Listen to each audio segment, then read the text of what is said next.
Welcome to another edition of Horror Tales from Around the Net.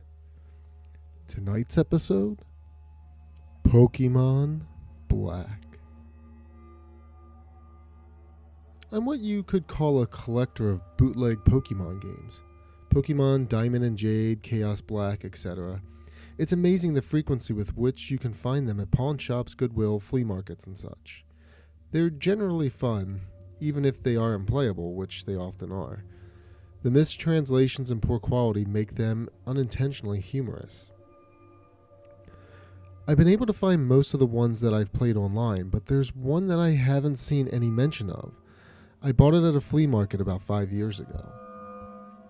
Here's a picture of the cartridge in case anyone recognizes it. Unfortunately, when I moved 2 years ago, I lost the game, so I can't provide you with screen caps. Sorry. The game started with the familiar Nidorino and Gengar intro of Red and Blue version. However, the press start screen had been altered. Red was there, but the Pokemon did not cycle through. It also said Black version under the Pokemon logo. Upon selecting New Game, the game started with the Professor Oak speech, and it quickly became evident that the game was essentially Pokemon Red version.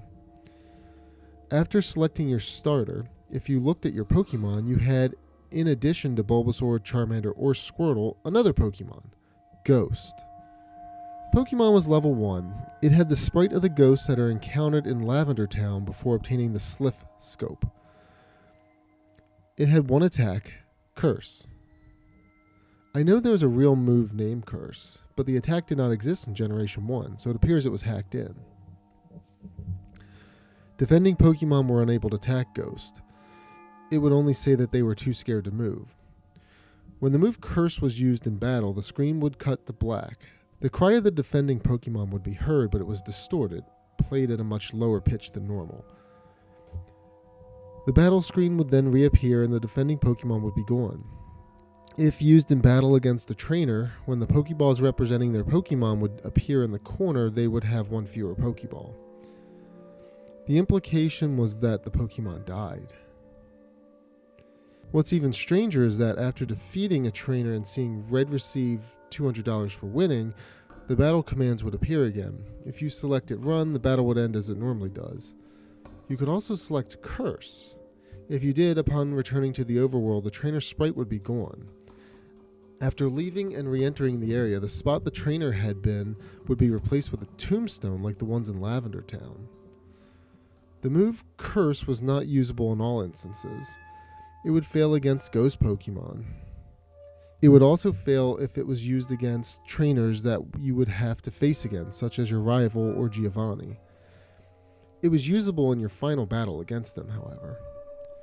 I figured this was the gimmick of the game, allowing you to use the previously uncapturable ghosts. And because Curse made the game so easy, I essentially used it throughout the whole adventure. The game changed quite a bit after defeating the Elite Four. After viewing the Hall of Fame, which consisted of ghosts and a couple of very underlevel Pokemon, the screen cut to black. A box appeared with the words, "Many years later." It then cut to Lavender Town. An old man was standing, looking at tombstones. You then realized this man was your character. The man moved at only half of the normal walking speed. You no longer had any Pokemon with you, not even Ghost, who up to this point had been impossible to remove from your party through depositing in the PC. The overworld was entirely empty. There were no people at all. There were still the tombstones of the trainers that you used Curse on, however. You could go pretty much anywhere in the overworld at this point, though your movement was limited by the fact that you had no Pokemon to use HMs. And regardless of where you went, the music of Lavender Town continued on an infinite loop.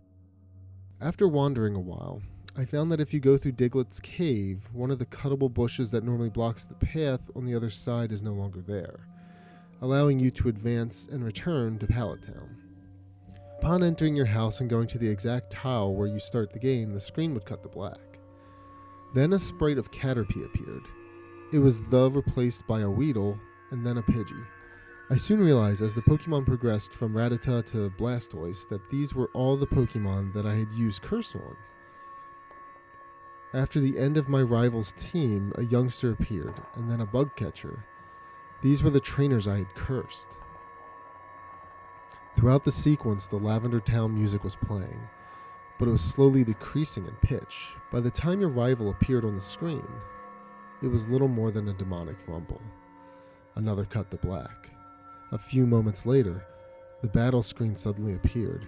Your trainer sprite was now that of an old man, the same one as the one who teaches you how to catch Pokemon in Viridian City. Ghost appeared on the other side, along with the words, "Ghost wants to fight." You couldn't use items, and you had no Pokemon. If you tried to run, you couldn't escape.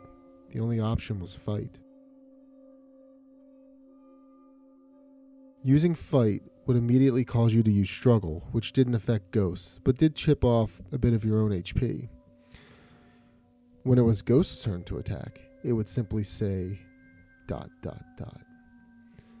Eventually, when your HP reached a critical point, Ghost would finally use Curse. The screen cut to black a final time. Regardless of the buttons you pressed, you were permanently stuck in this black screen. At this point, the only thing you could do was turn the Game Boy off. When you played again, New Game was the only option. The game had erased the file.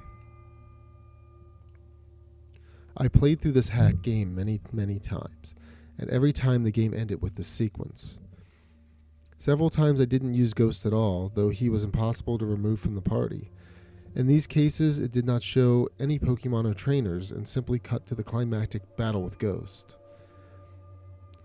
I'm not sure what the motives were behind the creator of this hack.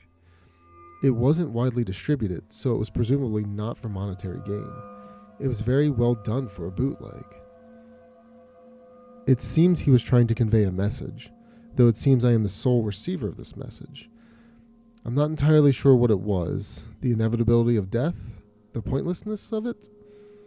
Perhaps he was simply trying to morbidly inject death and darkness into a children's game.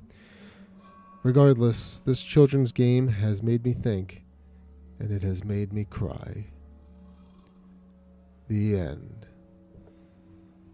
Thank you for tuning in to another episode of Horror Tales from Around the Net. Join us next time for another spine-tingling tale.